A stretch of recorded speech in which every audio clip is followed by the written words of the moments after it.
อัญเชิญองค์พระบางพุทธราวันกลับคืนประดิษฐานที่หอพระบางตอนเช้าวันที่20เมษายน2025นี้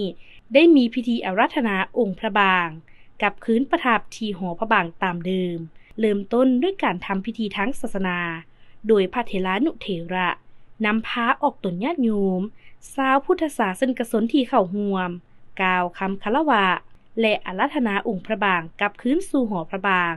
หลังจากนั้นได้อัญเชิญพระบางขึ้นประทับในหอถึงราชรถและบุษบกแล้วได้มีขบวนแห่จากวัดใหม่สุวรรณภูมิมารามสู่หอพระบางในหอพิพิธภัณฑ์แห่งชาติหลวงพระบางโดยมีขบวนทุงชาติทุงศาสนาขบวนเสพดนตรีพื้นเมืองขบวนพามณจารย์ขบวนเป่าหอยสังเป่าแค้นตีคองขบวนพระเถระ9 องค์ขบวนกองคุ้มเทียนอาจราชรถพระบางขบวนพระเถรานุเถระ